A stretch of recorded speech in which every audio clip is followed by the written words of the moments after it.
মহান আল্লাহ জাল্লা শানহু ওয়া আম্মা নাওয়ালুহুর দরবারে শুকর আদায় করছি, যিনি আমাদেরকে দয়া করে মায়া করে ভালোবেসে পবিত্র জুমার দিনে জুমার নামাজ আদায় করবার জন্যে আল্লাহ রাব্বুল আলামিনের জমিনে সর্বশ্রেষ্ঠ স্থান মসজিদে আসবার বসবার এবং দিনে কিছু আলোচনা শুনবার সুযোগ করে দিয়েছেন। এই জন্য মহান আল্লাহ পাকের আলিশান দরবারে তার দেয়া জবান দিয়ে তার শেখানো ভাষায় প্রত্যেকেই বলি আলহামদুলিল্লাহ। আজকে আমাদের আলোচ্য বিষয় আল্লাহর সাহায্য এবং বিজয় লাভের পর মুমিনের করণীয়। আল্লাহর সাহায্য এবং বিজয় লাভের পরে মুমিনের করণীয় বিষয়কে সামনে নিয়ে আলোচনার প্রয়াস চালাবো। ওয়া মা তাওফীক ইল্লা বিল্লাহ। আলোচনার শুরুতেই আগে আল্লাহ রাব্বুল আলামিনের কালামুল্লাহ শরীফের একটি আয়াত আমরা শুনবো এবং তার অনুবাদ জানব। সূরা আলে ইমরানের 26 নম্বর আয়াত, 26-27। আল্লাহ রাব্বুল আলামিন এই আয়াতের মধ্যে উল্লেখ করেন,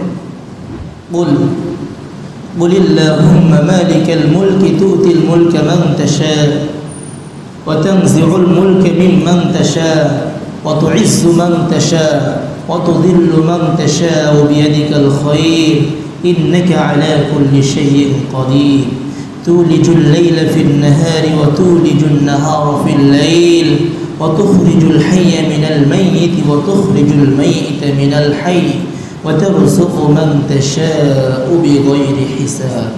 আল্লাহ রাব্বুল আলামিন ইরশাদ করছেন, নবী আপনি বলুন, হে আল্লাহ, আপনার হাতেই সর্বভৌম ক্ষমতার অধিকারী। এই আসমান জমিনের ক্ষমতা একমাত্র আল্লাহ রাব্বুল আলামিনের হাতেই। তবে আল্লাহ রাব্বুল আলামিন যেহেতু সরাসরিভাবে পৃথিবীকে নিজে বাদশাহ হয়ে পরিচালনা করছেন না, বিধায় আল্লাহ রাব্বুল আলামিন পৃথিবীতে কিছু খলিফা প্রতিনিধি পাঠাবেন। এই খলিফাদেরকে, মানুষদেরকে কাউকে ক্ষমতা দেবেন, কাউকে ক্ষমতা থেকে বিচ্যুত করবেন, তারপরে কাউকে ইজ্জত দিবেন, কাউকে বেইজ্জতি করবেন। সকল কল্যাণ আল্লাহ রাব্বুল আলামিনের হাতেই। আল্লাহ রাব্বুল আলামিন সর্বশক্তিমান। মালিকাল মুলক তুতিল মুলকা মান তাশা ওয়া তানজিউল মুলকা মিম্মান তাশা। আল্লাহ বলছেন, যাকে ইচ্ছা তার হাতে আমি ক্ষমতা দিই, আর যার থেকে ইচ্ছা আমি ক্ষমতা কেড়ে নিই। ওয়া তুইজ্জু মান তাশা ওয়া তুযিল্লু মান তাশা বিয়াদিকাল খায়র। আল্লাহ বলছেন, তোমাদের মধ্যে যাকে চাই সম্মানিত করি, যাকে চাই লাঞ্ছিত করি। বিয়াদিকাল খায়র, মানুষের হাতে কোনো কল্যাণ আর অকল্যাণ নেই। আল্লাহ বলছেন, আমার হাতেই সকল কল্যাণ আর অকল্যাণ নিয়ত। ইন্নাকা আলা কুল্লি শাইইন কাদির। ওগো আল্লাহ, আপনি সব কিছুর উপর কুদরতবান, ক্ষমতাবান। শুধু তাই নয়, পরের আয়াতে আল্লাহ বলেন, তুলিজুল লাইলা ফিন নাহারি ওয়া তুলিজুন নাহারা ফিল লাইল। রাতকে দিনের মধ্যে প্রবেশ করান এবং দিনকে রাতের মধ্যে প্রবেশ করান। ওয়া তুখরিজুল হাইয়া মিনাল মাইয়িতি ওয়া তুখরিজুল মাইয়িতা মিনাল হাই। তিনি জীবিতকে মৃত থেকে বের করে নিয়ে আসেন এবং মৃতকে জীবিত থেকে বের করে নিয়ে আসেন। এটা সব ক্ষমতার আল্লাহর হাতে, সব ক্ষমতা আল্লাহর হাতে। আল্লাহ বলেন, ওয়াতারযুকু মান তাশাউ বিগাইরি হিসাব। আমি জমিনে যাকে ইচ্ছা অপরিমিত রিজিক দান করি, বেহিসাব রিজিক দান করি। কার হাতে? সব কিছু আল্লাহর হাতে, মানুষের হাতে কোনো কিছুই নেই। এই জন্য সর্ব অবস্থায় শুকর আদায় করবো কার? সর্ব অবস্থায় শুকর আদায় করতে হবে আল্লাহর কাছে। আল্লাহ রাব্বুল আলামিনের শুকর আদায় করতে হবে। আল্লাহ রাব্বুল আলামিন আমাকে সম্পদ দিয়েছে, আল্লাহ রাব্বুল আলামিন আমাকে ক্ষমতা দিয়েছে। এই জন্য কারো প্রতি জুলুম করা যাবে না, নির্যাতন করা যাবে না।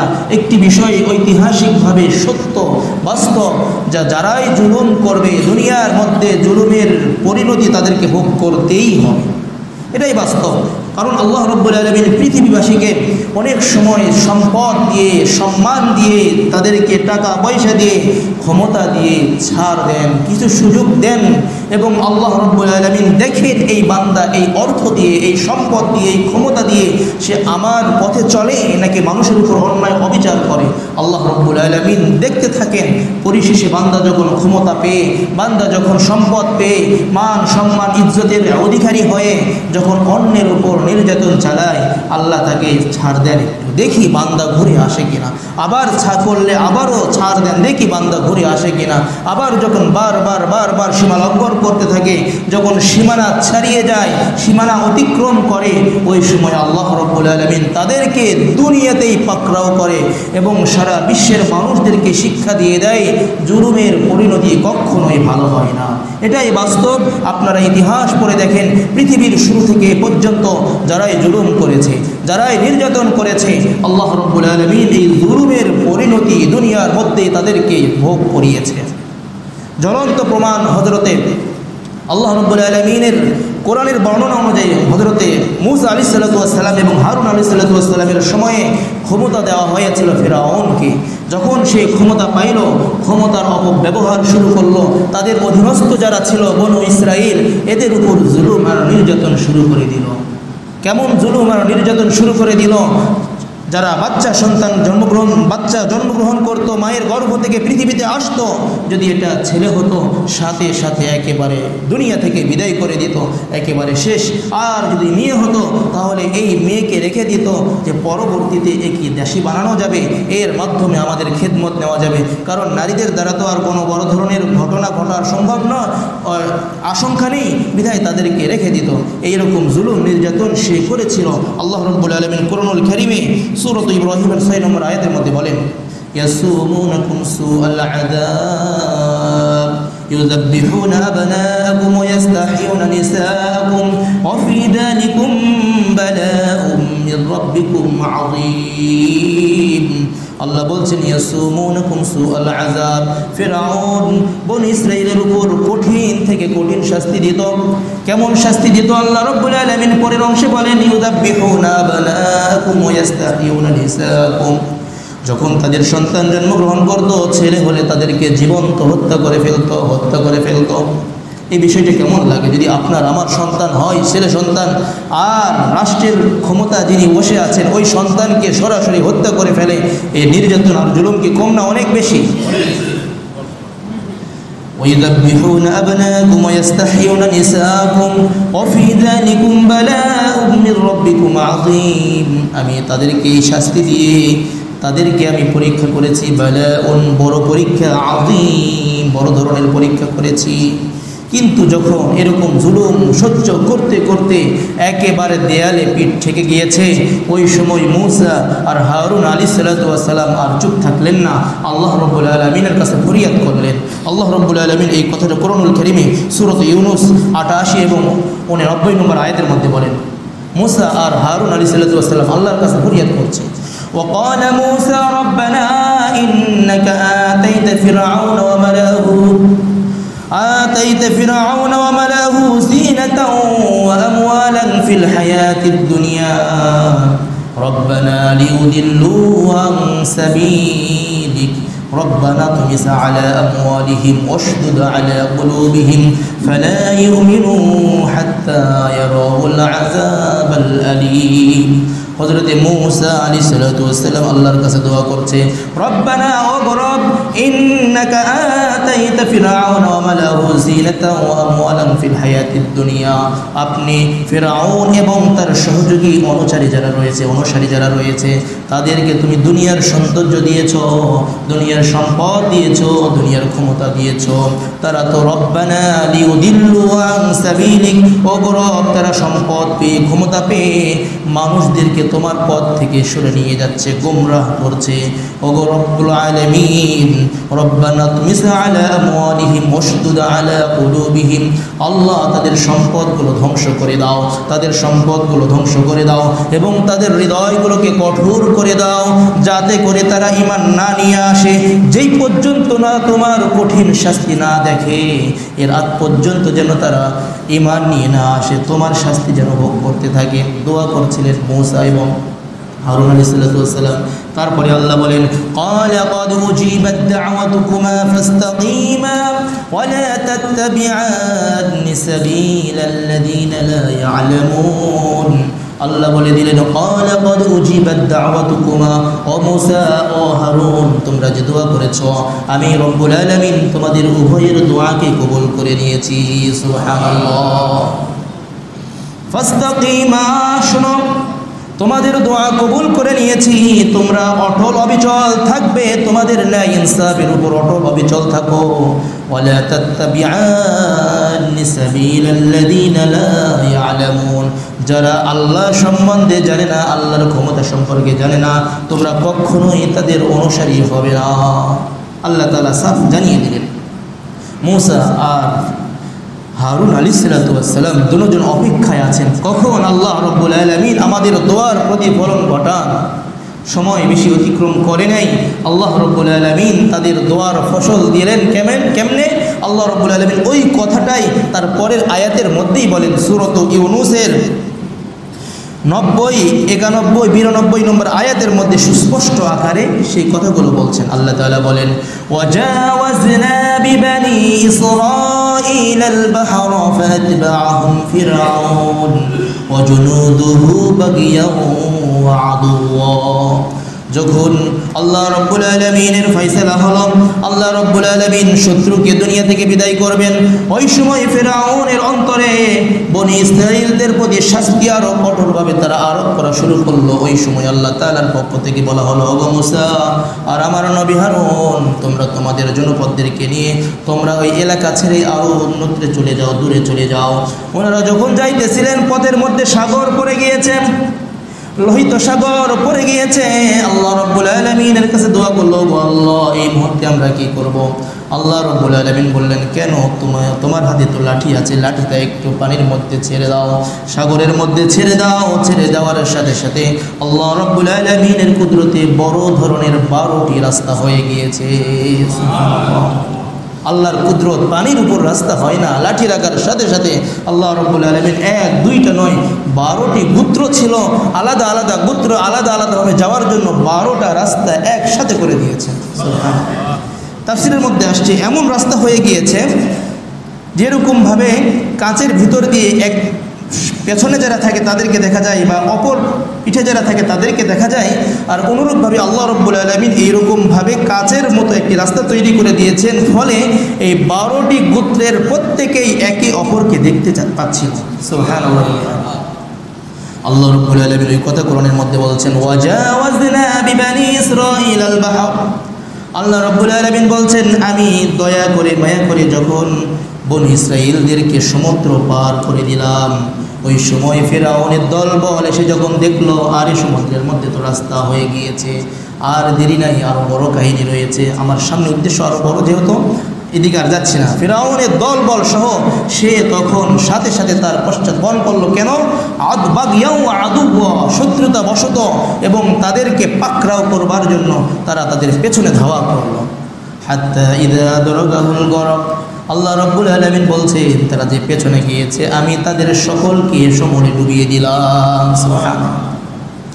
তারপরে যখন ডুবিয়ে দিচ্ছেন ওই সময় ফিরআউন এবং তার দলবলের লোকেরা বলছে, আমানতু আন্নাহু লা ইলাহা ইল্লাল্লাযী আমানাত বিহি বানু ইসরাঈল ওয়া আনা মিনাল মুসলিমিন। ফিরআউন তখন বলছে, ওগো আল্লাহ, বনু ইসরাইল যার প্রতি ঈমান নিয়ে আসছে, যেই রবের প্রতি ঈমান নিয়ে আসছে, আমিও তার প্রতি ঈমান নিয়ে আসছি, আমিও আত্মসমর্পণকারীদের মধ্য থেকে একজন। ফিরআউন বলতেছে, আমিও আত্মসমর্পণকারীদের মধ্য থেকে একজন।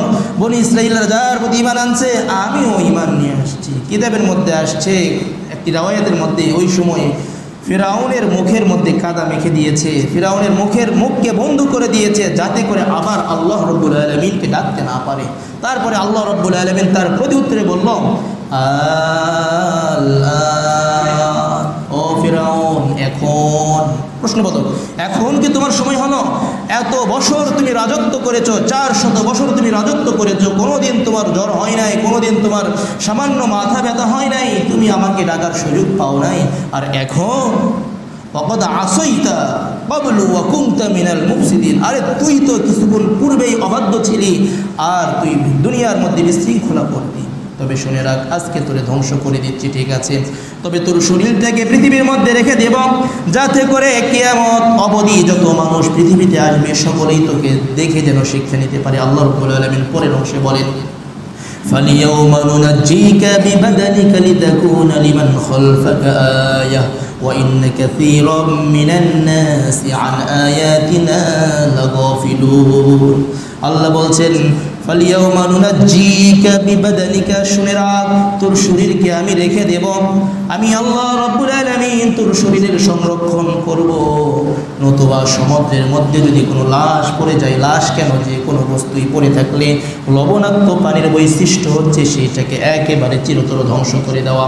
কিন্তু আল্লাহ রাব্বুল আলামিন কত মহান, যেহেতু বলেছেন আমি তোর লাশকে সংরক্ষণ করব, এই জন্য শত শত বছর পরে পানির মধ্যে থাকার পরেও আল্লাহ রাব্বুল আলামিন ফিরআউনের লাশকে সমুদ্রের পানির জন্য একেবারে হারাম করে দিয়েছে। আল্লাহু আকবার। লিমান খালফাকা আয়া, শুধু পরবর্তী লোকদের শুধুমাত্র শিক্ষা হওয়ার জন্য। জালেমের পরিণতি কখনোই ভালো হয় না। পৃথিবীবাসী যেন ফিরআউনকে দেখে শিক্ষা নেয়, ফিরআউনের এই ডেড বডি দেখে যেন মানুষ শিক্ষা নিতে পারে। জুলুম করা যাবে না, অন্যায় করা যাবে না, ক্ষমতা পাওয়া সত্ত্বেও অন্যের প্রতি নির্যাতন করা যাবে না। এই শিক্ষা নেয়ার জন্যই শুধুমাত্র আমি ফিরআউনের লাশকে টিকিয়ে রেখেছি। আল্লাহ বলছেন, ওয়াইন্না কাসীরুম মিনান নাস, তারপরেও অনেক মানুষ এত কিছু দেখার পরেও তারা শিক্ষা নেবে না। এটা কে বলেছেন? আল্লাহ। কোরআনে এখনই অনুবাদ আপনি দেখতে পারবেন।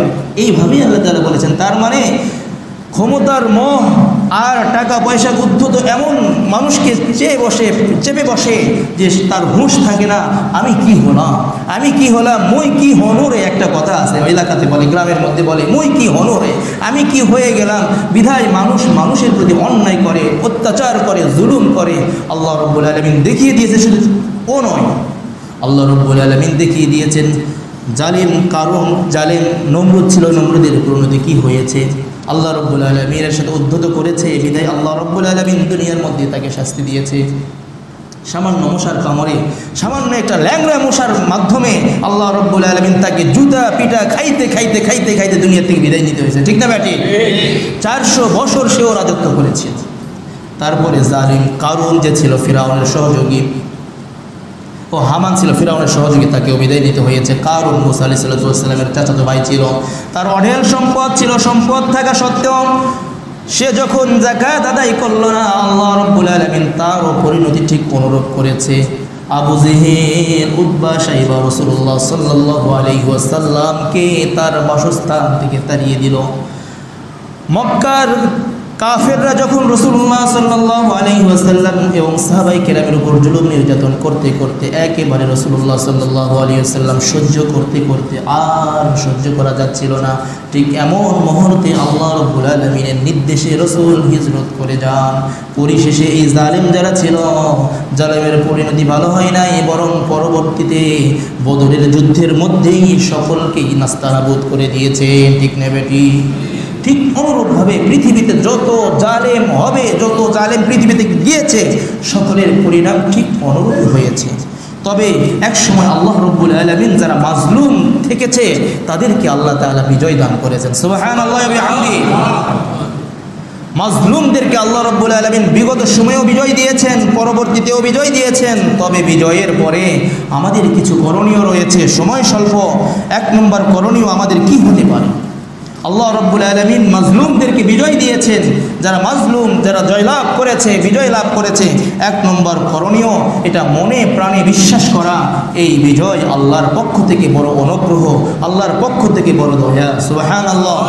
আল্লাহ রাব্বুল আলামিন কোরআনুল কারীমের মধ্যে বলেন, ক্বালাল্লাযীনা ইয়াযুন্নুনা আন্নাহুম মুলাকুল্লাহ কাম মিন ফিয়াতিন ক্বালিলাতিন গালাবাত ফিয়াতান কাসীরাতান বিইذنিল্লাহ ওয়াল্লাহু মা'আস সাবিরিন। আল্লাহ রাব্বুল আলামিন জমিনের মধ্যে অনেক ক্ষুদ্র দল, একেবারে নিরস্ত্র দলকে অনেক সময় বড় জালিম শাহের উপর আল্লাহ তাআলা বিজয় দান করেছেন। তাদেরকে যারা আল্লাহ রাব্বুল আলামিনের পরকালকে বিশ্বাস করে, ফিয়াতান কাসীরাতাম বিইذনিল্লাহ। আল্লাহ তার পরের অংশে বলেন আল্লাহু মা'আস সাবিরিন। এই যে মাজলুম হয়ে যারা সবর করে আল্লাহ রাব্বুল আলামিন তাদের সঙ্গে থাকেন। বিধায় সংখ্যায় অল্প হলেও জালিম শাহীর সশস্ত্র বাহিনী থাকলেও আল্লাহ রাব্বুল আলামিন তাদের উপর বিজয় দান করেন। সুবহানাল্লাহ। এটা আল্লাহ রাব্বুল আলামিনের পক্ষ থেকে বিজয়, এটা মনে প্রাণে আমাদেরকে বিশ্বাস করতে হবে।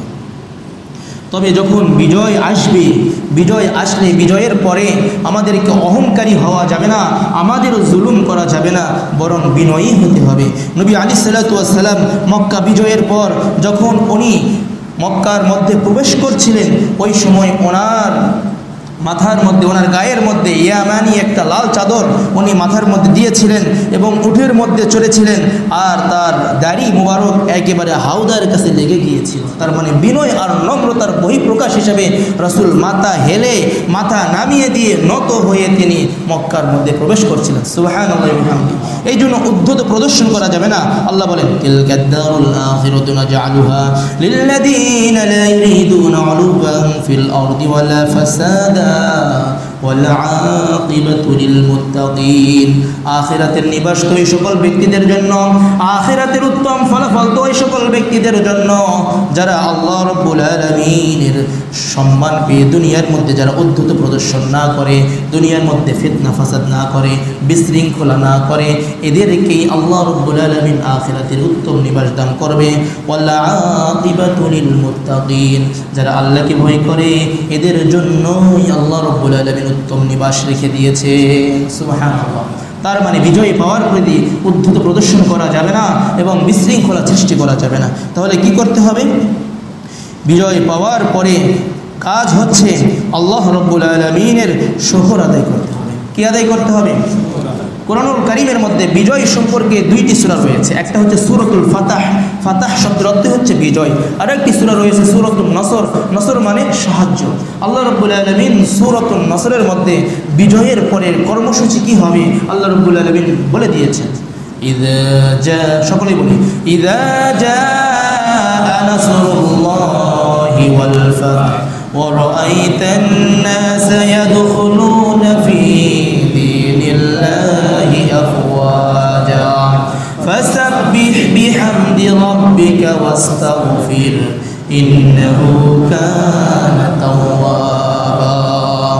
আল্লাহ রাব্বুল আলামিন এই জায়গার মধ্যে বলছেন ইযা জাআ নাসরুল্লাহি ওয়াল ফাth, যখন আল্লাহর পক্ষ থেকে সাহায্য এবং বিজয় চলে আসবে, ও নবী আপনি দেখবেন মানুষরা ইসলামের পথে দলে দলে দাখিল হচ্ছে, দলে দলে ইসলাম ধর্ম গ্রহণ করছে। তখন ফাসাব্বিহ বিহামদি রাব্বিকা ওয়াস্তাগফির, তাদের তিনটি কাজ। এক নম্বর কাজ হচ্ছে আল্লাহ রাব্বুল আলামিনের তাসবিহ পাঠ করা, আল্লাহ রাব্বুল আলামিনের প্রশংসা করা, আল্লাহ রাব্বুল আলামিনের তাসবিহ পাঠ করা, আল্লাহ রাব্বুল আলামিনের পবিত্রতা ঘোষণা করা। তিন নম্বর কাজ হচ্ছে ওয়াস্তাগফির, আল্লাহ রাব্বুল আলামিনের দরবারে তওবা করা। ওগো আল্লাহ, এই বিজয় আনার জন্য যত ভুল ত্রুটি হয়েছে আমাদেরকে ক্ষমা করে দাও। ইন্নাহু কানা তাওয়াবা, কারণ তিনি ক্ষমাশীলদেরকে ভালোবাসেন, তিনি হচ্ছে ক্ষমাকারী। সুবহানাল্লাহ। সুতরাং বিজয় লাভের পরে কাজ হচ্ছে অহংকার না করে, বিশৃঙ্খলা না করে আল্লাহ রাব্বুল আলামিনের পবিত্রতা ঘোষণা করা, আল্লাহ রাব্বুল আলামিনের তাসবিহ পাঠ করা এবং আল্লাহর কাছে তওবা করা। 4 নম্বর বিজয় লাভের পরে 4 নম্বর কাজ হচ্ছে আল্লাহর জমিনে যারা বিজয় পেয়েছে আল্লাহর জমিনে আল্লাহর দেয়া বিধান বাস্তবায়ন করা। সূরাতুল হজের 41 নম্বর আয়াতের মধ্যে আল্লাহ রাব্বুল আলামিন বলেন الذين يمكناهم في الأرض أقاموا الصلاة وآتوا الزكاة وأمروا بالمعروف ونهوا عن المنكر ولله عاقبة الأمور। আল্লাহ রাব্বুল আলামিন বলছেন যাদেরকে আমি ক্ষমতা দিয়েছি, যাদেরকে আমি ক্ষমতায় বসাবো, এদের 1 নম্বর কাজ হচ্ছে জমিনের মধ্যে, রাষ্ট্রের মধ্যে নামাজ কায়েম করা। নামাজ রাষ্ট্রীয়ভাবে সকলকে নামাজ পড়ানোর ব্যবস্থা করা। যারা মুসলমান রয়েছে, সকল বলতে যারা মুসলমান আল্লাহকে স্বীকার করে তাদের অমুসলিমদের উপর জোর করে তুমি মসজিদে যাও, এটা করা যাবে না। ইসলাম এটা শিক্ষা দেয় না। ওয়া আতাউয যাকাত, এবং যাকাত রাষ্ট্রীয়ভাবে যাকাত প্রদানের ব্যবস্থা করা। 3 নম্বর কাজ সৎ কাজে আদেশ। যত সৎ কাজ রয়েছে তোমরা করো। একটা হচ্ছে অনুরোধ আর একটা আদেশ। অনুরোধ করলে ভালো হয়, আর একটা হচ্ছে আদেশ করতে হবে। 24 ঘন্টার মধ্যে কাজটা করতে হবে, এটা হচ্ছে আদেশ। আর 24 ঘন্টার মধ্যে কাজটা করলে ভালো হয় যেটা, এটা আদেশ নয়, এটা অনুরোধ। আর আদেশ মানে এই কাজ, যারা মুসলমান রয়েছে সকলকে 5 ওয়াক্ত নামাজ পড়তে হবে, সত্য কথা বলতে হবে, নাজায়েজ পথে চলা যাবে না, এটা নির্দেশ। আর আরেকটি হচ্ছে ওয়ানাহাওয়া আনিল মুনকার, যত অসৎ কাজ রয়েছে অসৎ কাজ থেকে বাধা প্রদান করবে। এটাই হচ্ছে নবনির্মিত যেই স্বাধীনতার পাওয়ার পরে যারা ক্ষমতা পাবে তাদের কাজ। 4টি কাজ, 4টি ফর্মুলা আল্লাহ তাআলা দিয়েছেন। 1 নম্বর নামাজ কায়েম করা, যাকাত রাষ্ট্রীয়ভাবে ব্যবস্থা করা, 3 নম্বর সৎ কাজে আদেশের ব্যবস্থা করা, অসৎ কাজে নিষেধের ব্যবস্থা করা। ওয়ালিল্লাহি আকিবাতুল উমুর, সকল বিষয় আল্লাহ তাআলার দিকেই ফিরে যাবে। আমি কি ভালো করলাম নাকি খারাপ করলাম? ভালো করলে যারা বিজয় নিয়ে আসছেন ফলাফল তাদের ভালো, আর যদি খারাপ করে ফলাফল অবশ্যই খারাপ হবে। আল্লাহ রাব্বুল আলামিন সতর্ক করে দিয়েছেন, বিজয় আসার পরে যদি কোনো ব্যক্তিরা, কোনো জনপদবাসীরা আল্লাহ রাব্বুল আলামিনের উপর পূর্ণ আস্থা রাখে, ভরসা রাখে, আল্লাহ রাব্বুল আলামিনকে ভয় করে, তাদের জন্য আল্লাহ তাআলা বলছেন বরকতের দুয়ার খুলে দিবেন। সুবহানাল্লাহ। বলি বাংলাদেশে আর কোনো সংকট থাকবে না, কোনো ধরনের কোনো কিছুর অভাব থাকবে না। আল্লাহ রাব্বুল আলামিন নিজেই বলে দিয়েছেন, ওয়ালাউ আন্না আহলাল কুরা আমানু ওয়াত্তাকাউ লাফাতাহনা আলাইহিম বারাকাতিম মিনাস সামাই ওয়াল আরদ ওয়ালাকিন কাযযাবু ফাআখাযনাহুম বিমা কানু ইয়াকসিবুন। আল্লাহ তাআলা বলছেন, যদি কোনো জনপদবাসী ঈমান নিয়ে আসে, যে রাষ্ট্র বিজয় হয়েছে ওই রাষ্ট্রের সকলে যদি ঈমান নিয়ে আসে, ওয়াত্তাকাউ, এবং আল্লাহ রাব্বুল আলামিনকে ভয় করার মতো ভয় করে, লাফাতাহনা আলাইহিম বারাকাতিম মিনাস সামা, আল্লাহ বলছেন অবশ্যই অবশ্যই আমি আসমান এবং জমিনের সকল বরকতের দরজা খুলে দিব। আল্লাহ যদি বরকতের দরজা খুলে দেয়, জমিনের মধ্যে কোনো কিছুর অভাব থাকবে? আর তাছাড়া বাংলা স্বাধীন সার্বভৌম রাষ্ট্র যদি সকলেই আল্লাহ রাব্বুল আলামিনের প্রতি ঈমান নিয়ে এসে আল্লাহকে ভয় করে চলে, বাংলার জমিন এমনিতেই উর্বর। আল্লাহ রাব্বুল আলামিন আসমান জমিনের বরকত দিয়ে অতি সত্বর এই জাতিকে সমৃদ্ধ একটি জাতি এবং উন্নয়নশীল একটি রাষ্ট্রতে রূপান্তরিত করতে পারেন। ঠিক না ঠিক? তবে শর্ত হচ্ছে ঈমান এবং তাকওয়া। আল্লাহ তাআলা আমাদেরকে তৌফিক দান করুন। 4 নম্বর কাজ হচ্ছে আল্লাহ রাব্বুল আলামিনের জমিনে আল্লাহর বিধান বাস্তবায়ন করা। 5 নম্বর কাজ, বিজয় পাওয়ার পরে মুমিনের কাজ হচ্ছে আল্লাহ রাব্বুল আলামিনের প্রদত্ত এই ভূখণ্ডকে গুনাহ মুক্ত এবং নাফরমানি মুক্ত রাখার চেষ্টা করা। আল্লাহ রাব্বুল আলামিন বলছেন, ওয়া ইযা আরাদনা আন নুহলিকা ক্বরিয়াতান আমারনা মুত্রাফিহা ফাফাসাকু ফিহা ফাহাক্কা আলাইহাল কওলু ফাদাম্মারনাহা তাদমীরা। আল্লাহ রাব্বুল আলামিন বলছেন, যখন আমি কোনো একটি জনপদকে ধ্বংস করার ইচ্ছা করি, বিজয় পাওয়ার পরে আবার যেই কার সেই হয়ে গিয়েছে, আমি তাদেরকে আবার ধ্বংস করার জন্য আস্তে আস্তে অ্যালার্ট করতে থাকি। আমি তাদের মধ্যে যারা সমৃদ্ধশালী ছিল, যাদের হাতে ক্ষমতা ছিল, এদেরকে একটু সতর্ক করতে থাকি, এদেরকে একটু সতর্ক করি। পরিশেষে যখন সতর্ক করার পরেও ফিরে না আসে, তাদেরকে পুনরায় আবার ধ্বংস করে দিই। ফাদাম্মারনাহা তাদবীরা। সুতরাং বিজয় পাওয়ার পরে উদ্যত প্রদর্শন করা যাবে না, বরং আল্লাহ রাব্বুল আলামিনের নাফরমানি করা যাবে না, বরং আল্লাহ রাব্বুল আলামিনের বিধান মেনে চলার চেষ্টা করতে হবে। আল্লাহ তাআলা তৌফিক দান করুন।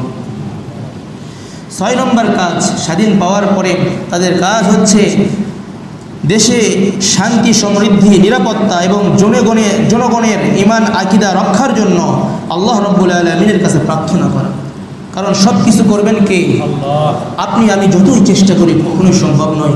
আমি নয়, আপনি নয়, আমাদের জনগণ নয়, বরং আল্লাহ রাব্বুল আলামিনের সর্বশ্রেষ্ঠ বান্দা আমাদের রাসূল যখন মদিনা বিজয় করলেন, মদিনা রাষ্ট্রে যখন প্রবেশ করলেন, ওই সময় আল্লাহর কাছে দোয়া করলেন। দেখেন দোয়াটার ভাষা কেমন। আল্লাহ রাব্বুল আলামিনের কাছে বললেন, আল্লাহুম্মা হাব্বিব ইলাইনাল মাদিনাহ কাহুব্বাতি মক্কা আও আশাদ্দা। ওগো আল্লাহ, আপনি আমার অন্তরের মধ্যে মদিনার ভালোবাসা দিয়ে দিন। সুবহানাল্লাহ। কিসের ভালোবাসা? নবনির্মিত মদিনা যে আমি গঠন করলাম, এর ভালোবাসা দিয়ে দাও। কার মতো? কাহুব্বি মক্কাতা, মক্কায় যেরকম ভালোবাসা আমার রয়েছে, মক্কার প্রতি যেমন হৃদয়ের টান রয়েছে, এমন টান আমার হৃদয়ের মধ্যে দান করো। আও আশাদ্দা, অথবা তার চেয়েও বেশি।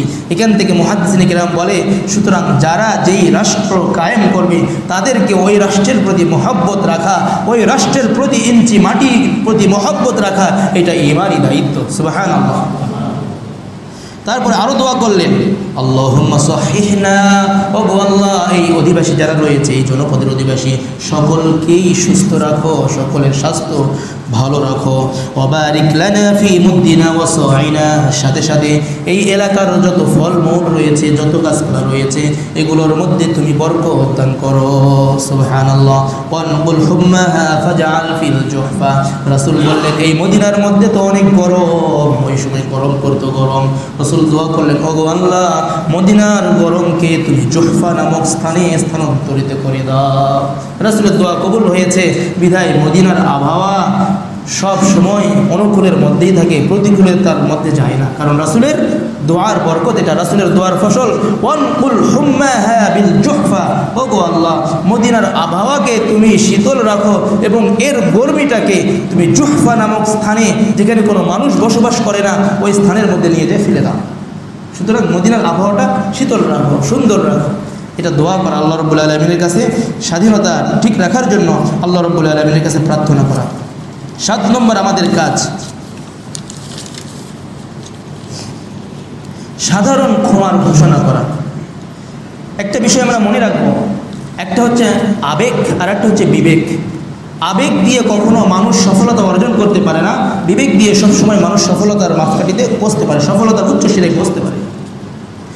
আবেগ কি বলবে? তারা আমাদের প্রতি জুলুম করেছে, আমরাও জুলুম করব, তারা আমাদের প্রতি নির্যাতন করেছে, আমরাও নির্যাতন করব, এটা বলে আবেগ। আর বিবেক কি বলে? না, তারা তো নির্যাতন করে, তারা জালেম হয়েছে, আমরা মাজলুম ছিলাম, এখনও যদি আমরা তাদের প্রতি জুলুম করি তাহলে তো আমরাও জালিম হয়ে যাব। এটা হচ্ছে বিবেক। সম্মানিত মুসলিম কেরাম, আমরা এই বিবেককে কাজে লাগাইতে হবে সকল ক্ষেত্রে। সকল ক্ষেত্রে আমি আমার বিবেককে কাজে লাগাবো, আবেগকে নয়। আমাদের আবেগও দিয়েছেন আল্লাহ, বিবেকও দিয়েছেন আল্লাহ। আবেগ কোনো একটি কাজ, সেই কাজের প্রতি উদ্বুদ্ধ হওয়ার জন্য, কিন্তু ওই কাজ করবার জন্য বিবেক দিয়ে কাজ করতে হবে। আল্লাহ রাব্বুল আলামিন আমাদেরকে তৌফিক দান করুন। আমরা এই শিক্ষাটা নিব রাসূলুল্লাহ সাল্লাল্লাহু আলাইহি ওয়াসাল্লামের বিজয়ের পর রাসূল কি করেছেন। নবী আলাইহিস সালাতু ওয়াস সালাম যখন বিজয় হয়ে মদিনা শরীফে যখন আসলেন, ওই সময় কুরাইশদেরকে লক্ষ্য করে বললেন, ইয়া মাশারা কুরাইশ, সহিহ বুখারীর বর্ণনা, ও কুরাইশ সম্প্রদায়, মা তাকুলুন, এখন তোমরা কি মনে করো, তোমাদের অবস্থা কি হবে? কারণ আমাদের বাড়ি ছিল, আমাদের ঘর ছিল, আমাদের সব কিছু ছিল, আমাদেরকে তোমরা অন্যায়ভাবে আমাদের এলাকা থেকে বের করে দিয়েছো, এখন তোমরা কি মনে করো, তোমাদের অবস্থা কেমন হবে? তখন তারা বলল, ক্বালু নাকুলু ইবনু আখি ওয়া ইবনু আম্মি রহিমুন কারীমুন, তারা বলল, আমরা শুধু এতটুকুই বলবো, ও আমাদের ভাতিজা, আপনি তো অনেক দয়ালু, অনেক সম্মানিত। তারপর রাসূল আবারও বললেন, আচ্ছা মা তাকুলুন, তোমরা কি মনে করো আজকে তোমাদের অবস্থা কেমন হবে? ওই সময় তো তারা থরথর করে কাঁপছিল। আজকে তো রাসূল এখানে সাধারণ অবস্থায় আসে নাই, বরং রাষ্ট্রপ্রধান হয়ে আসছে, একটু এদিক সেদিক করলে আমাদের জান নাই। তখন তারা এতটুকু আবারও বলল, আপনি তো দয়ালু এবং আপনি তো সম্মানিত, আপনার যা ইচ্ছা তাই করতে পারেন। তখন রাসূল বললেন, ক্বালা ফাইন্নী ইয়াকুলু কামা ক্বালা আখি ইউসুফ, রাসূল বললেন, আজকে অন্য কোনো কথা বলবো না, আমি এতটুকুই বলবো যে এই কথাটা আমার ভাই ইউসুফ বলেছিল। আমার ভাই ইউসুফ বলেছিল, যেই দিন তাদের ভাইদেরকে হাতে পেয়ে গেল, যে 11টি ভাই তাকে কূপের মধ্যে ফেলেছে, তাকে বিক্রি করে দিয়েছে, ইত্যাদি ইত্যাদি যত কাহিনী ঘটিয়েছে, যখন তাদেরকে হাতে পেয়ে গিয়েছে, নিজের রাষ্ট্রের মধ্যে পেয়ে গিয়েছে, ওই সময় ইউসুফ আলাইহিস সালাম যে আচরণ করেছে, আজকেও আমি তোমাদের সাথে সেই আচরণ করব। সুবহানাল্লাহ বলি। অর্থাৎ কি সে আচরণ? ইউসুফ আলাইহিস সালাম কি বলেছিলেন? লা তাসরিবা আলাইকুমুল ইয়াউম ইয়াগফিরুল্লাহু লাকুম ওয়া হুয়া আরহামুর রাহিমিন। সম্মানিত মুসলিম একটু মনোযোগ দিয়ে শোনেন, লা তাসরিবা আলাইকুমুল ইয়াউম, সেই দিন ইউসুফ আলাইহিস সালাম বলেছিলেন, পেছনের যত জুলুম তোমরা আমার প্রতি করেছিলে, আজকে তোমাদের প্রতি আমাদের কোনো আক্রোশ নেই, কোনো শত্রুতা নেই, কোনো ধরনের আমার প্রতি, তোমাদের প্রতি আমার কোনো ক্ষোভ নেই। লা তাসরিবা আলাইকুমুল ইয়াউম ইয়াগফিরুল্লাহু লাকুম, আল্লাহ তোমাদেরকে মাফ করে দিন। ওয়া হুয়া আরহামুর রাহিমিন, আল্লাহ তো দয়াশীল, দয়ালু, তিনি তো তোমাদেরকে ক্ষমা করে দিবেন, তার মানে আমিও তোমাদেরকে ক্ষমা করে দিলাম। সুবহানাল্লাহ। সুতরাং রাসূলের উম্মত হিসাবে আমাদের কাজ হবে, যদিও আমরা নির্যাতিত হয়ে থাকি, অবশ্যই আমাদের কাজ হবে তাদেরকে ক্ষমা করে দেওয়া, রাসূলের সুন্নাহ হিসাবে। আল্লাহ তাআলা তৌফিক দান করুন।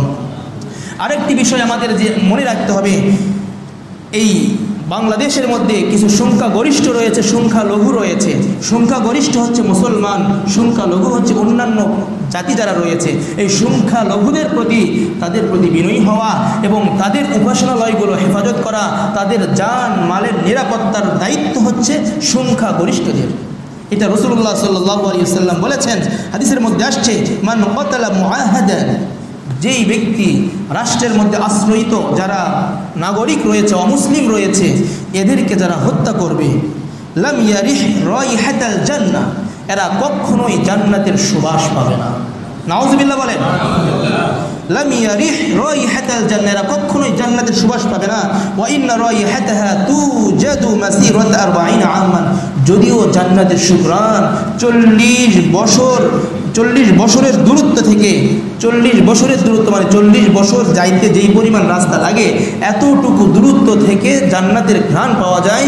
এই সকল ব্যক্তিরা যারা সংখ্যা লঘুদের উপর আক্রমণ করে, আঘাত করে, তাদেরকে হত্যা করে, এরাও জান্নাতের ঘ্রাণ পর্যন্ত পাবে না। নাউযুবিল্লাহি মিন যালিক। সহিহ বুখারী 3166 নম্বর হাদিসের বর্ণনা। এই জন্য সংখ্যালঘুদের জান মালের নিরাপত্তা এটা সংখ্যাগরিষ্ঠদের অবশ্যই এটা লক্ষ্য করতে হবে। তবে হ্যাঁ, ইদানিং অনেক জায়গাতে শোনা যাচ্ছে সংখ্যালঘুরা অনেক জায়গাতেই তারাই এই দুষ্কৃতি করে। গতকালকে যেমন শোনা গেল ফেনীতে একজন হিন্দু মহিলা আগুন দিয়েছে মসজিদের মধ্যে। আসলে এই জাতীয় কাজ যেন করতে না পারে আমাদেরকে সজাগ দৃষ্টি রাখতে হবে। হয়তো তাদের উপাসনালয়ে তারাই এগুলো করে আমাদের উপর যেন দোষ চাপাইতে না পারে, এই জন্য যতটুকু সাধ্য আমরা সেগুলো পাহারাদারি করব। এটা করেওছে ছাত্র জনতা এটা করেছে। অনেক জায়গায় মাদ্রাসার তলেবে এলেমরা সারা রাত জেগে জেগে তাদের মন্দির পাহারা দিয়েছে, সারা রাত জেগে জেগে তাদের উপাসনালয় পাহারা দিয়েছে। কেন? যাতে করে কোনো দুষ্কৃতীরা সেখানে হামলা করে ওই দোষের ভার যেন কোনো মুসলমানদের উপর চাপাইতে না পারে। ফলে কি হবে? সাম্প্রদায়িক একটা দাঙ্গা লেগে দিবে। এইটা যেন না হয়, এই জন্য প্রত্যেক মুসলমানদের, প্রত্যেক যুবকদেরকে সজাগ দৃষ্টি রাখতে হবে। আল্লাহ তাআলা তৌফিক দান করুন। 9 নম্বর কাজ হচ্ছে রাষ্ট্রীয় সম্পদের সংরক্ষণ এবং হেফাজত করা। এটাও এক স্বাধীনতার পরে মুসলমানদের দায়িত্ব। আল্লাহ রাব্বুল আলামিন বলেন, ওমা কানা লিনাবিয়্যিন আন ইয়াকুল, কোন নবী এটা শান নয় তারা জনগণের রাষ্ট্র, জনগণের সম্পদ তারা এটা আত্মসাৎ করবে, এটা করতে পারে না। শুধু তাই নয়, ওমাই ইয়াগুলু লিয়াতি বিমা গাল্লা ইয়াউমাল কিয়ামা, কিয়ামত পর্যন্ত যারা রাষ্ট্রীয় সম্পদ গ্রাস করবে, যারা রাষ্ট্রের সম্পদ বিনষ্ট করবে, অবশ্যই এই সকল সম্পদ নিয়ে কিয়ামতের দিন আল্লাহর দরবারে উপস্থিত হতে হবে। নাউযুবিল্লাহ। আপনি কোনো একটা রাষ্ট্রীয় সম্পদ বিনষ্ট করলেন, কিয়ামতের ময়দানে আপনাকে এটা নিয়ে উপস্থিত হতে হবে। আল্লাহ বলছেন, সুম্মা তুওয়াফা কুল্লু নাফসিন মা কাসাবাত ওয়া হুম লা ইযলামুন, তারপরে আল্লাহ রাব্বুল আলামিন পরিপূর্ণভাবে আপনার থেকে হিসাব নেবে। আল্লাহ তাআলা বিন্দু পরিমাণ আপনার প্রতি জুলুম করবে না।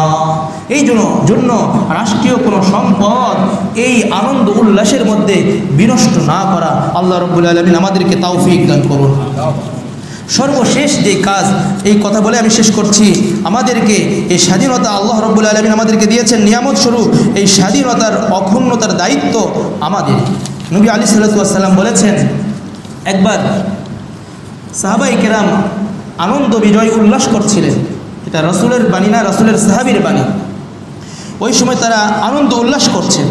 ওই সময় বিখ্যাত সাহাবী হযরত আমর ইবনুল আস রাদিয়াল্লাহু তাআলা, উনি বিশ্ববিখ্যাত একজন বীর ছিলেন। উনি বলতেছিলেন, আনতুম ফি রিবাতিন দাইমিন ইলা ইয়াউমিল কিয়ামা লিকাথরাতিল আ'দা ওয়া হাওয়াদিকুম, তোমরা তো আনন্দ বিজয় উল্লাস করছো, তোমরা তো এই ধরনের আনন্দ উল্লাস করছো, কিন্তু যেই ধরনের আনন্দ উল্লাসের কারণে পূর্বের জাতিগুলো ধ্বংস হয়ে গিয়েছিল, তোমরাও যাতে করে ওই ধরনের আনন্দ উল্লাসে মেতে উঠে তোমরাও যেন আল্লাহর নাফরমানি হয়ে না যাও।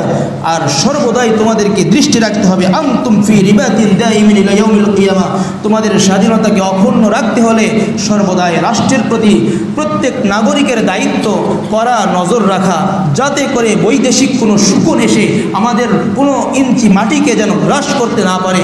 এই জন্য সর্বদাই সচেষ্ট থাকা প্রত্যেকটি সুনাগরিকের দায়িত্ব। ঠিক না ব্যাঠি?